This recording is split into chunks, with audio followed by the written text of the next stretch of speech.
안녕하세요. 저는 올해 50대인 여자입니다. 몇 년 전까지만 해도 제 인생이 왜 이런지 자책을 했는데요. 그런데 다 내려놓으니 이렇게 여러분들에게 말할 수도 있게 되었습니다. 다들 저의 이야기를 들으시면 답답해서 한숨만 나오시겠지만, 그래도 지금은 깔끔하게 정리를 다 했으니 걱정하지 않으셔도 돼요. 오늘은 저희 가족에 대해서 이야기하려고 합니다. 저는 남편과 결혼 후 아이를 가졌어요. 신혼부부였지만 둘 다 결혼하기 전부터 아이를 일찍 갖는 것이 꿈이었기 때문에 바로 진행했죠. 결혼하기 전에는 몰랐는데 저희 시어머니가 아들을 원하시더라고요. 한 번도 아들 이야기를 꺼내신 적이 없어서 저는 맘 편히 아이를 낳을 줄 알았죠. 그런데 제가 임신 소식을 전해드리자마자 아들이면 너무 좋겠다라고 하시더라고요. 처음엔 그저 아들을 원하시는 작은 소망인 줄 알았습니다. 그런데 시간이 지날수록 아기용품을 전부 남자아이 걸로 사주시더라고요. 가지고 노는 장난감도 전부 남자아이들이 가지고 노는 거였습니다. 아들을 낳는 것을 이렇게까지 당연하게 생각하시니까 아들이 아니면 어떡하나 싶었죠. 솔직히 저와 남편은 딸을 더 낳고 싶었는데 시어머니는 강력히 아들을 주장하시니까 답답했습니다. 그리고 저는 아이를 출산했어요. 아이의 성별은 바로 여자였습니다. 저와 남편은 바라던 딸이어서 너무 좋아했지만 그래도 마음 한구석엔 시어머니가 걱정되었죠. 그래도 한번 아쉬워하시고 어쨌든 똑같은 손주니까 딸에게도 잘해주실 줄 알았습니다. 그런데 시어머니는 저희 딸을 극도로 싫어하셨어요. 정말 남보다 못한 인간으로 대했죠. 제가 아이를 낳고 병실에 올라오자마자 하신 말씀이 있어요. 이제 둘째 낳아야 하니까 살 빼자. 문을 열고 제 침대로 오자마자 차갑게 말씀하셨죠. 저와 남편은 방금까지 아이를 낳고 온 사람한테 어떻게 둘째를 낳냐는 말을 할 수 있냐며 둘째 생각은 죽어도 없다고 했어요. 저와 남편은 아이는 한 명만 있으면 된다는 주의였기 때문에 둘째까지는 원치 않았습니다. 그런데 시어머니는 저희 말을 전부 무시하시고 아들을 낳을 준비만 하라고 하셨죠.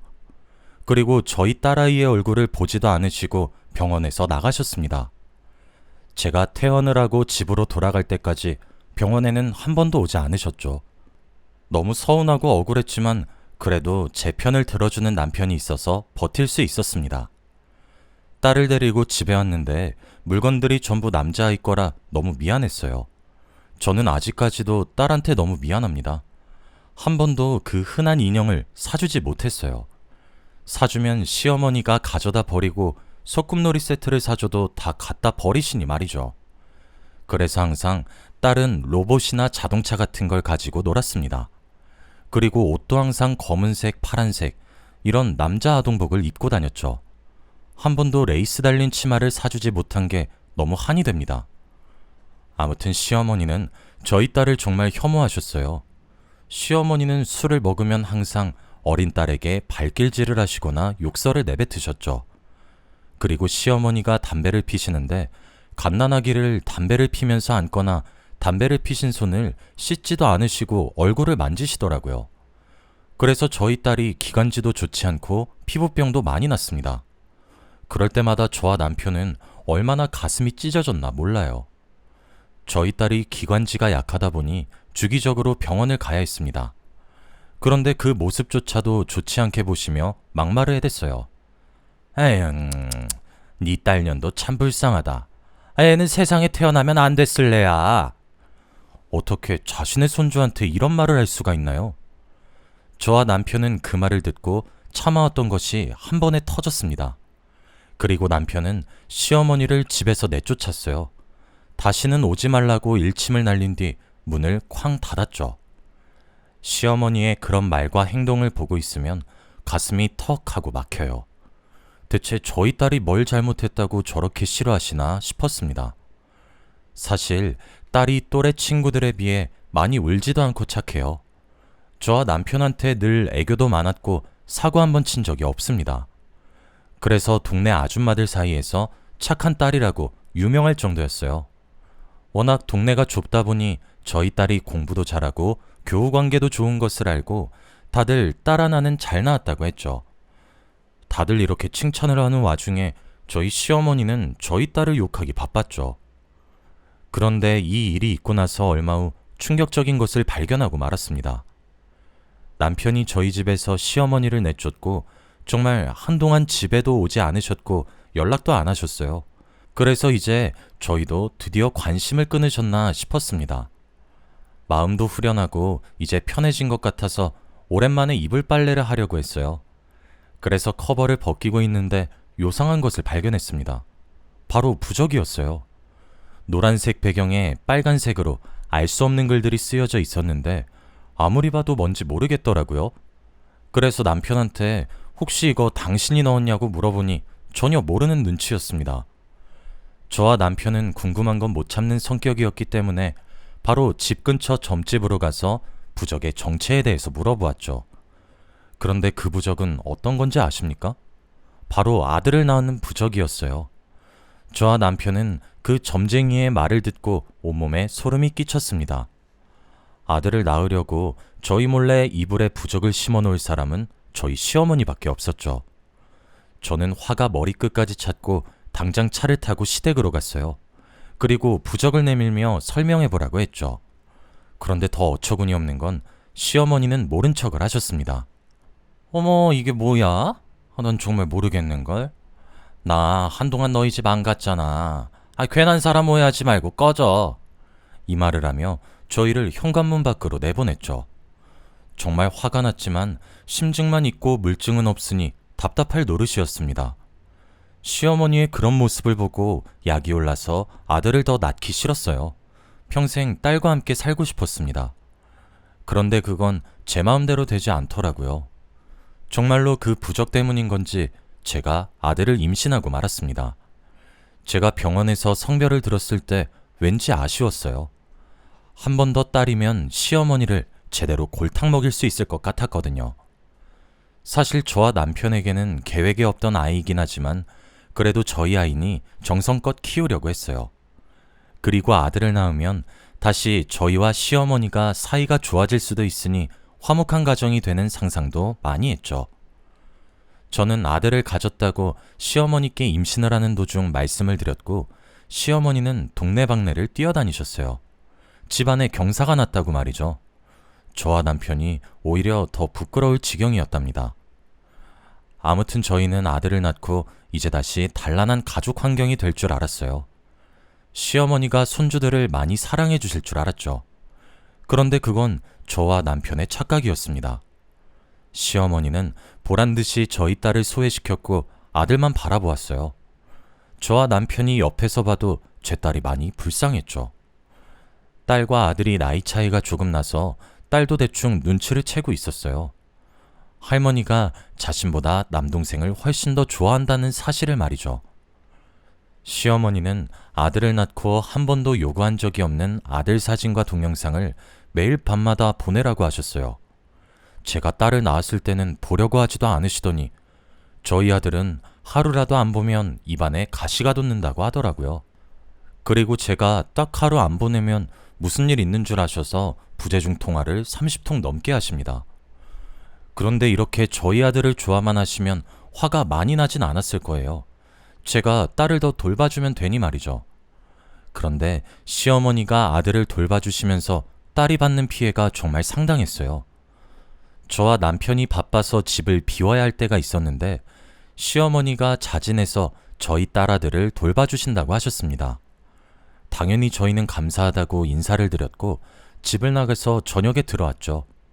그런데 집 현관문을 열기 전부터 아기의 울음소리가 들리더라고요. 혹시 시어머니가 두 아이를 감당하기 힘드신 건가 싶어 얼른 문을 열었죠. 그런데 집안의 광경은 정말 기겁할 정도였습니다. 둘 다 어린 아기였는데 시어머니는 거실에서 아들만 아는 채로 잠을 재우고 있었고 딸은 안방 땅바닥 밑에서 울고 있는 겁니다. 그리고 저와 남편이 오는 소리를 듣고 안 그래도 너희 잘 왔다. 얼른 니네 딸년 울음 좀 그치게 해봐. 손자 자는데 방해되잖아. 라고 했죠. 그런데 더 놀라운 건 딸은 그곳에서 방치가 되었던 건지 기저귀도 안 간 지 오래된 것 같았어요. 정말 저와 남편은 미치는 줄 알았습니다. 급히 딸의 기저귀를 갈고 아는 채로 진정시켰죠. 그리고 시어머니를 집에서 내보냈어요. 아무리 그래도 같은 손주인데 이렇게 다른 대우를 하시나요? 남편도 이번 일로 시어머니께 정말 실망을 했다고 합니다. 이것뿐만 아니라 소소하게 차별도 많이 하셨어요. 항상 고기 반찬은 아들 거였고 딸은 매일 야채만 먹어야 했죠. 그리고 아들이 잘못을 해도 옆에 있던 딸만 혼내셨습니다. 체벌도 하셔서 얼마나 마음이 아팠는지 몰라요. 아무리 저와 남편이 말려도 해결이 되지 않았습니다. 집 비밀번호를 바꿔도 아들이 할머니한테 다 알려주니 아무런 소용이 없었죠. 그리고 저와 남편이 없는 시간에 오셔가지고 딸만 갈구시니까 저희가 어찌할 방법이 없었습니다. 딸은 그렇게 힘들게 컸고 아들은 할머니의 사랑을 잔뜩 받으면서 자랐어요. 그렇다 보니 딸과 아들은 점점 커갈수록 친하게 못 지내는 것 같더라고요. 아들은 자신이 그런 대우를 받는 걸 당연하다고 여겼고 딸은 아들 옆에 있으면 매일 할머니한테 혼이 나니까 스스로 멀어졌습니다. 부모로서 자식들이 친하게 지냈으면 하는데 그러지 못하니 안타까웠죠. 그런데 아들은 할머니가 자신한테 해주는 것 때문에 자신이 뭐라도 된 듯 떵떵거리면서 살았어요. 저희한테 돈을 달라는 건 당연했고 길거리에서 자신과 눈 마주치는 사람을 보기만 해도 뭘 보냐고 시비를 걸기도 했죠. 저와 남편은 자꾸 이렇게 엇나가는 아들을 보면서 정말 걱정되었습니다. 그리고 결국 학교에서 사고도 치게 되었죠. 친구들을 때리거나 술, 담배도 해서 제가 학교에 많이 불려갔습니다. 정말 고개를 들 수 없었어요. 학교에서 끝이 나는 게 아니라 다른 학교 학생들이나 어른들, 그리고 길거리를 지나가는 시민들한테까지 시비를 거니까 경찰서로 가게 되더라고요. 그런데 그럴 때마다 저와 남편이 아무리 사과를 하고 혼을 내도 나아지지 않았습니다. 이제 합의하는 것도 지쳤고 합의금을 지불하는 것도 아무 의미 없다고 생각했죠. 그래서 점점 아들한테 손을 떼고 있었습니다. 그런데 아들이 또 한 번 사고를 쳤는데 그때부터 시어머니가 나섰어요. 피해자 가족들을 직접 찾아가셔서 얘가 부모가 없어서 그래요. 내가 교육을 잘못 시켰어요. 라며 없는 말을 지어냈고 저희 아들을 부모한테 버림받은 애라고 하시더라고요. 그렇게 시어머니는 불쌍한 연기를 하며 어떻게든 피해자랑 합의를 하려고 하셨습니다. 저와 남편은 애 버릇 고치려면 소년원에 보내야 한다고 말을 했지만 시어머니는 오히려 화를 내며 절대 소년원에 보낼 수 없다고 하셨죠. 그래서 시어머니의 사비로 합의금을 다 지불하셨습니다. 아들은 이것을 당연하게 여겼고요. 저와 남편은 그런 아들의 모습에 정도 많이 떨어졌고 한숨만 나왔습니다. 그런데 아들과 정반대였던 딸은 한 번도 사고를 친 적이 없어요. 전교 회장 출신에다가 밖에서는 성격이 활발한 편이었죠. 집에서만 침울한 딸이었습니다. 그래서 학부모 상담을 하러 갔을 때도 선생님께서 좋은 말만 해주시더라고요. 1학년 땐 학급 반장을 하고 2, 3학년 때에는 학교회장, 부회장까지 다 한 학생은 저희 딸이 처음이라고 하면서 말이죠. 저는 그 말을 듣고 어깨가 잔뜩 솟았고 기분이 좋아졌습니다. 그리고 딸은 서울에 있는 유명한 대학교를 들어갔어요. 저와 남편은 그렇게 스스로 척척 잘해내는 딸이 너무 자랑스러웠습니다. 딸한테 해준 것도 없고 못난 부모인데도 이렇게 잘해주니 너무 고마웠죠. 그치만 아들은 성인이 되어서도 나아진 게 없었고 딸과 정반대의 삶을 살았습니다. 어떻게 같은 배에서 나왔나 싶을 정도로 말이죠. 성인이 되어도 제대로 된 직업도 없었고 대학도 다니지 않아 매일 집에서 컴퓨터 게임을 하거나 친구들을 만나서 술을 먹고 만취가 된 채로 집에 들어오는 게 일상인 아들이 결국 사고를 치고 말았어요. 어느 날 저희 집에 낯선 사람들이 오셨습니다. 저와 남편은 영문도 모른 채 현관문을 열어드렸죠. 그런데 인상이 좋지 않았습니다. 덩치도 크고 검은색 양복을 입고 있는 것이 꼭 영화나 드라마에서 나올 법한 사채업자 분위기였거든요. 그런데 대뜸 집으로 신발을 신고 들어와서 집 안에 있는 온갖 물건들을 던졌어요. 유리병도 깨지고 식탁도 없고 TV도 넘어뜨리면서 말이죠. 갑자기 일어난 일에 저와 남편은 너무 당황스러웠고 소리를 빽빽 질렀습니다. 처음 보는 남자들이 저희 집에 마음대로 들어와 물건들을 다 부수고 있는데 어떻게 소리를 안 지를 수 있나요? 그때 방에서 눈을 비비면서 아들이 나왔고 그 남자들과 눈이 마주쳤습니다. 아들은 이 사람들을 보고 소리를 질렀죠. 그런데 그 남자들은 야, 김민호, 너 내가 얼마나 찾은 줄 알아? 라며 저희 아들에게 성큼성큼 다가갔죠. 더 놀라운 건 아들은 그 사람들에게 머리채를 잡히면서도 무릎을 꿇고 두 손을 싹싹 빌며 이번 달 안에 갚을게요. 네? 제발요. 라고 했죠. 아들은 한 번도 누군가한테서 무릎을 꿇은 적이 없을 텐데 너무 쉽게 자신의 무릎을 내어주니 너무 놀랐습니다. 아들이 하는 말을 들으니 어떤 상황인지 알 것 같았어요. 바로 아들이 사채업자한테 돈을 빌린 것이죠. 정말 눈물이 났고 한숨밖에 나오지 않았습니다. 그 사람들은 그 말을 듣고 이번에 안 갚으면 안 봐준다 라고 대답을 한 뒤 집을 나갔죠. 저희 집은 온갖 유리 파편들로 거실이 난장판이었고 화분도 잔뜩 부서져서 흙도 널브러져 있었습니다. 그리고 저는 눈물이 뚝뚝 흐르더라고요. 대체 저희가 왜 이런 짓을 당해야 하나 싶었습니다. 그때 옆에 있던 남편이 화를 참지 못하고 아들에게 다가가 뺨을 내리쳤어요. 갑자기 일어난 일에 저는 너무 놀랐죠. 남편은 아들의 멱살을 잡고 너 언제까지 집안 망신시킬 거야? 너 정말 교도소 가야겠어? 라며 화를 냈고 아들은 오히려 적반하장의 태도였어요. 왜? 이번에도 할머니가 처리해 주시겠지. 라며 당당했습니다. 그 말을 듣는데 온몸에 힘이 다 빠지고 도대체 어디서부터 잘못된 건지 답답하더라고요. 시어머니가 애초부터 아들한테 이렇게 목매지 않으셨다면 아마 아들이 올바르게 자랐을까요? 정말 엄마로서 면목이 없고 이런 아들을 낳은 제가 너무 싫었습니다. 그리고 아들한테서 있는 정 없는 정 다 털렸어요. 아들은 그 말을 하고 집을 나갔고 일주일간 들어오지 않았습니다. 그리고 저희에게 문자를 보내더라고요. 이제 아들 없는 셈 쳐. 나도 가족 없는 셈 칠게. 앞으로 지나가다 마주쳐도 아는 척하지 말자. 결국 저와 남편 그리고 딸 셋이서 살기로 했습니다. 저희는 이사를 갔어요. 아들을 두고 말이죠. 시어머니는 저희한테 나쁜 부모라고 손가락질을 했지만 저희는 더 이상 버틸 수 없었습니다. 이런 아들과 도저히 함께 살 수 없었어요. 그리고 지금 아예 다른 지역으로 와서 새 출발을 하고 있습니다.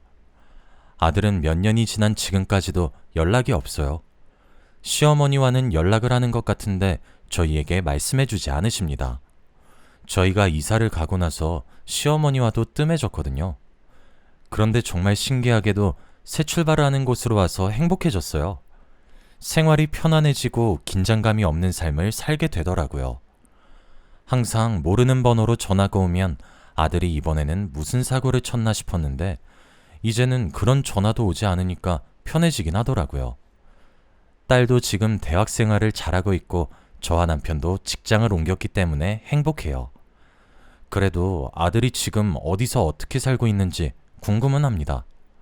아들이 연락이 와서 만나자고 하면 나갈 것 같긴 해요. 그렇지만 지금은 아닌 것 같습니다. 조금 더 아들의 버릇이 고쳐졌으면 좋겠네요. 어디서 사람을 때리거나 나쁜 짓만 하지 않길 바라고 있습니다. 저와 남편이 매년 아들 생일마다 생일 축하한다고 문자를 보내고 있지만 한 번도 답장을 한 적이 없네요. 한 번은 죽은 건 아닌가 싶어서 가족관계 증명서를 떼보니 살아는 있더라고요. 돈 필요하다는 연락이라도 좋으니 그래도 한번 만나는 보고 싶습니다. 어떻게 자랐는지 궁금하긴 하거든요. 못난 부모지만 그래도 핏줄은 끊을 수 없는 건지 보고 싶긴 합니다. 다들 저의 이야기를 들으시고 자식들 차별 대우하지 않으셨으면 좋겠어요. 저는 아직도 딸한테 못해준 게 많아서 미안합니다. 지금이라도 그 한을 풀어보려고 하는 중이에요. 다들 저의 이야기를 들어주셔서 감사합니다.